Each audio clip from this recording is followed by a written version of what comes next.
Hi guys, we're back talking about chapters 26 and 27 on anesthetics and narcotic analgesics.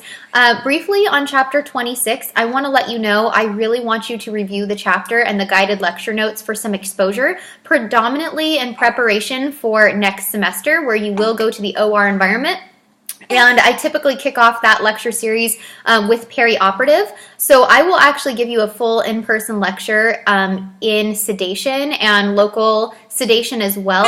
So for all intensive purposes, I want you to be mindful of that chapter, but I want you to focus your attention to narcotics. So there are two different types of anesthesias. Of course, there is generalized anesthesia, where we actually use, of course, intravenous drugs and different combination of those drugs to achieve different levels of sedation. So those typically being moderate sedation, like having your wisdom teeth out, for example, the person can still talk, react, end up famous on YouTube for all the funny things they do and say, versus general anesthesia, where you're in a sterile, controlled OR environment, intubated, airway protected, because your CNS is completely taken out. So what the purpose of anesthesia, both moderate and general, are to depress the CNS. So we give a variety of agents for that. We will talk more about those agents in the coming semester, but those are very complicated and advanced medications. So I actually don't want you to focus too much on sedatives right now. In order to be a successful PACU, operative, or ER nurse, you will become additionally educated and certified on those drugs once you're a licensed practitioner, or if you have dreams of even moving on to being CRNA. But ICU, ER, OR nurses do typically specialize more in sedation drugs. Otherwise, most specialties of RN never touch them, never see them, and are typically not allowed to really do so. So for that reason, I think we're just going to move forward to some other items predominantly related to analgesics.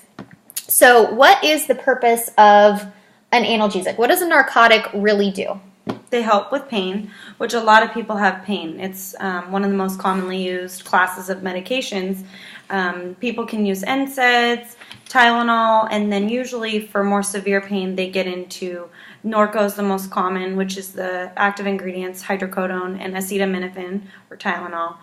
They work together to help with pain and will be used, you'll see people on frequently. They are addicting, and so sometimes people are on for legitimate medical need, pain, and then sometimes, unfortunately, people are just addicted to them.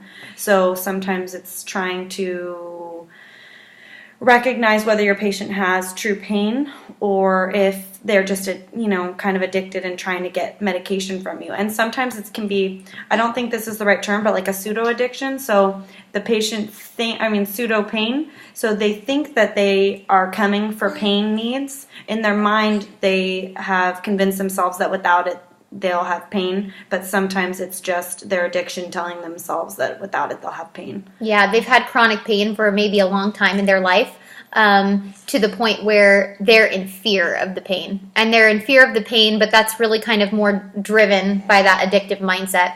So there are some important differentiations that we need to make when we're talking about narcotics. Of course, the hallmark narcotic is going to be heroin. So these are all derivatives of opium. So people obviously used opium, still do in certain parts of the world culturally. Opium is considered a kind of somewhat of a hallucinogen and a CNS depressor. So its mechanism of action is, of course, it binds to CNS receptor sites and essentially tones down your energy level by suppressing those CNS centers. So the stimulation that you would normally have in your mind is suppressed. So it causes a high most of the time. Now, normal PO synthetic opium is not going to really necessarily produce or cause a high in all cases, especially in appropriate dosing or when used for pain. When it engages with those CNS depressants and a patient is experiencing active pain, it actually is very effective in reducing that CNS stimulation to mask the pain. However, when abused, that's how we get into trouble. So heroin or opium is, of course, the street drug.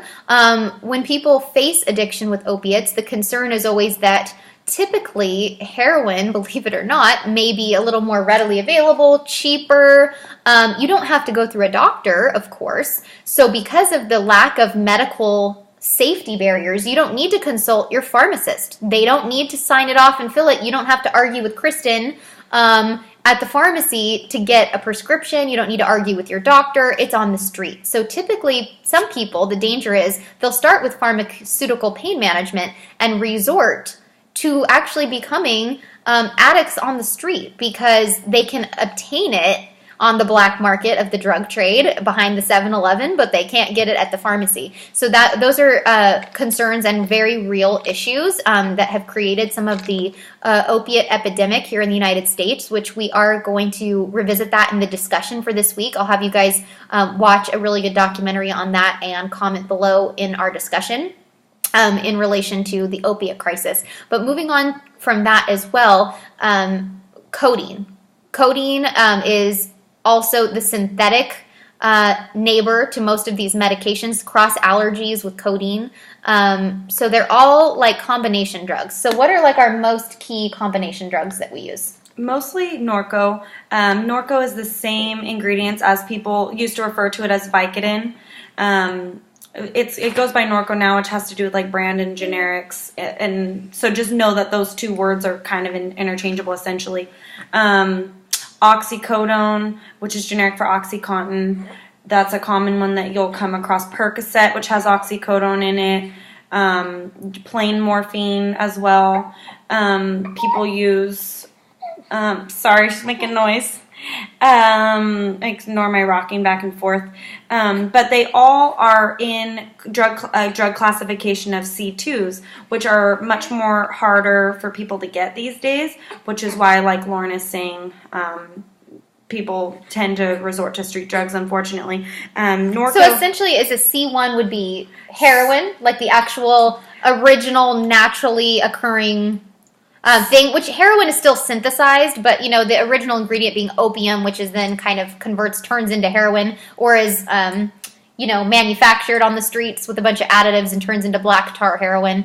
But then class 2 is going to be actually your hydrocodones. So Norco is hydrocodone with Tylenol, and Percocet would be oxycodone with Tylenol. Then we see OxyContin. What are some of our other... So basically, class 1 are things that are illegal in the United States, like methamphetamine. Whereas class 2 and heroin. Class 2 are things that have been synthesized because those things do help with pain, but they're illegal because they're so addictive. So C2s are also very addictive, but they are legal, and they do help with legitimate medical need. Adderall, it's basically a synthesized form of an amphetamine, and hydrocodone is a synthesized form of opium, which is considered legal. They're still very addicting, and but they are recognized in the U.S. as helping with legitimate medical need. They're just with C2s. There's a lot of laws involved in terms of patients who can get them, and then there's C3. Which there's C3, 4, and 5, which as you go down in number, you get less addictive potential, but still also addicting, and people are addicted to these, you'll see. So C3s are Tylenol with codeine, that falls in C3. And you'll see that written as like Tylenol number 3. Mm-hmm. Usually, we're getting away from that. It used to be, called like Tylenol. What are the other numbers? 3, 4, and 5. 3, 4, and 5. Different dosing, mm-hmm. different combos of dosing, which we try to, call them by their dosing. But yeah, Tylenol with codeine is still super addictive, but people prefer it, especially for pediatric pain management. That's really common because we can make it in an oral suspension. And codeine, just a random side note about codeine, is a lot of times you'll get your patients coming in saying that they're addicted to codeine. And codeine is very harsh on the stomach. Patients get a lot of nausea, upset stomach, and so they'll call themselves allergic to it. It's not a true allergy, but so keep that in mind to press a little bit further when patients say, the patients can be legitimately addicted to codeine, but that's going to be one of the number one allergies that patients are going to tell you, and it's not a true allergy. But Norco and hydrocodone can also upset the stomach. So sometimes patients sometimes they'll say, oh no, the Norco doesn't upset my stomach as much as codeine, or it's not a true allergy. So when we're talking about patients that are appropriate to receive this medications. These are your, again, which kind of fits well with why we're bringing up chapter 26 at any rate, are post-surgical patients. People acutely post-surgery, that pain is excruciating, that pain is extreme. We've manipulated body tissues. Those people need to be managed on narcotics. Another good example would be cancer patients. They're definitely at high risk for addiction because they're on it for usually quite a long time. So drug tapering and weaning and changing their agent is important. Somebody post-surgical or somebody on active chemo or with maybe a recent cancer diagnosis or new change in medication, they probably really should be given a narcotic because their pain level is so extreme and variable and sometimes hard to target, but they shouldn't stay on them for long. How long do you usually see a prescription for opiates running? Like how many tablets are they prescribed? Either people are on it chronically, and they usually are gonna come in monthly for 30-day supplies. And those can be people who have cancer, but a lot of times they're chronic osteoarthritis or something like that, where they've just always been treated with Norco. They were treated with it before it became extra classified and extra controlled.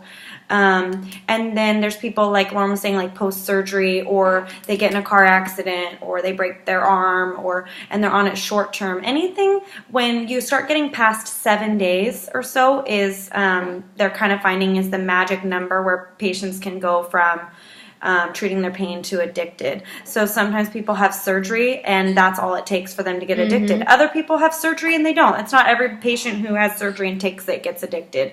But unfortunately, sometimes that's how easy it is. It starts with a legitimate medical need and then progresses to not. And not to, I don't want to feel like we're like harping on how it's addictive, but this is something, especially if you work in the ER, I think, that you're going to see daily people coming in and asking for these things. Yes. And it's so important to be aware. Patients will provide all kinds of stories on why they need it, or they lost it, or they flushed it, or someone stole it. They'll come in with a police report about how it was stolen.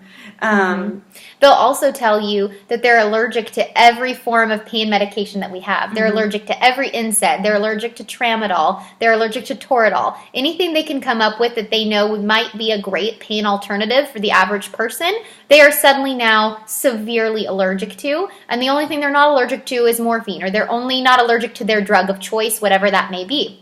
That being said, be educated to understand everything that falls under the specific class of narcotic analgesics have cross allergies with one another. Synthesized opium, synthesized codeine, they're all codeine, hydrocodone, they're all derivatives of one another. So if they're allergic to one, it's highly likely they'll be allergic to the other. Now, the very interesting thing about everybody's favorite drug, vitamin D, Dilaudid, you'll hear nurses making that joke because people really want it and they think it's totally safe and healthy, and again, it kind of fuels the fire of their addiction because at the current moment, Dilaudid and fentanyl are probably the strongest opiates in the game that we use the most, that are also fentanyl particularly recently turned up on the streets where it wasn't before. However, the interesting thing about these drugs is they typically don't activate the same hypersensitivity reaction that morphine does. So again, like Kristen said, we're trying to educate you and keep you in the loop of what you're really going to see as a nurse and what your challenges will be. However, we also want you to understand sometimes that could absolutely be true. You can't stereotype and blackball everyone by any means. At the end of the day, we're healthcare providers. It's not our job to judge people. It's just our job to try to keep an objective mind frame that when somebody comes in and says the only thing they can take is Dilaudid, you may need to push the conversation to like, oh, what could you tell me about the allergic response you had to morphine? It's very possible, you guys, they had a violent reaction to morphine and they don't react to Dilaudid. I don't really have a scientific, nor do we, explanation of why that really is, because they're directly related to one another. But for some reason, that sometimes stands to be true. So that's a great thing in terms of if somebody truly has these allergies and it's real, we still have a drug that can manage them that usually hypersensitivity isn't as big of a risk. So hypersensitivity with Dilaudid is a lot less likely. That doesn't mean it's impossible by any means, but for some reason, it's a little bit easier on people at times.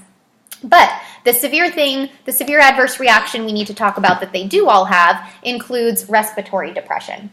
So your normal respiratory rate, 12 to 20, you're going to drop below 12. So if somebody's breathing 10, 11 times a minute, that's already considered a respiratory depression. Even if they're hovering around 12, they're probably already a little bit on the low end, that holding that narcotic is more appropriate.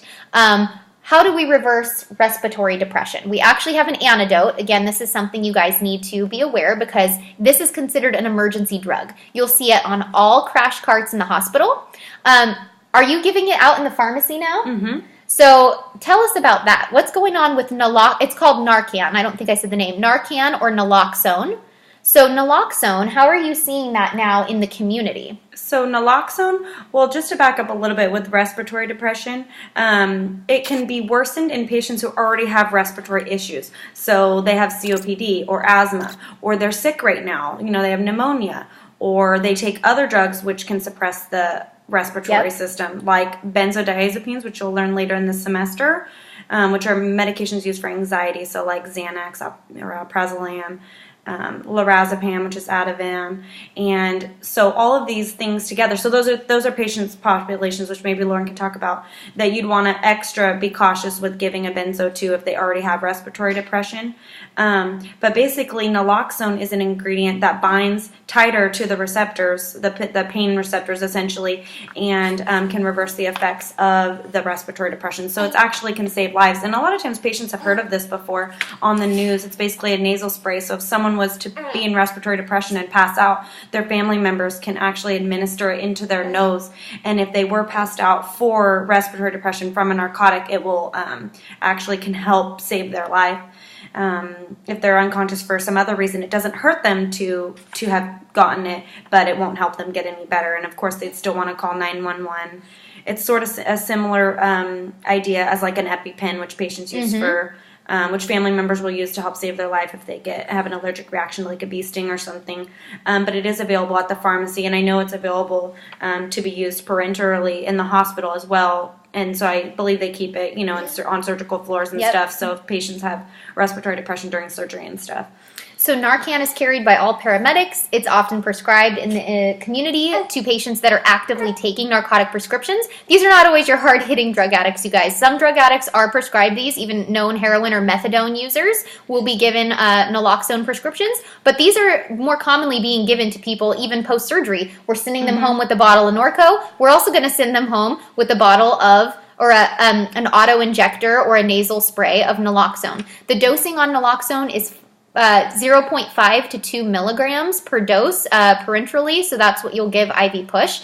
We use it in caution and try to start with lower dosing of 0.5 milligrams if possible, because it has a risk for rebound seizures. So opiates are your narcotic agonists. Narcan, as Kristen was mentioning, is your opiate antagonist. So it seems kind of confusing. They sound like they belong in the same drug class, but it's because they essentially have the same mechanism of action. They both bind to CNS receptor sites. The difference is, when opiates bind to CNS receptor sites, they cause overt CNS depression. As your CNS depresses, your respiratory system thinks, hey, I can take a nap, I'm hanging out, I don't have to breathe. Your respiratory system gets lazy because it's kind of being put to sleep. So you forget to breathe. You're not having the control over your breath that you once did. Whereas the naloxone is a narcotic antagonist. It's going to bind to the same sites, but it's going to take up every space that now your narcotic can't bind. Narcotic has no other place to bind. It kind of moves it out of the way and takes all the space. So now you're alert and oriented because it doesn't produce the same sedative effects.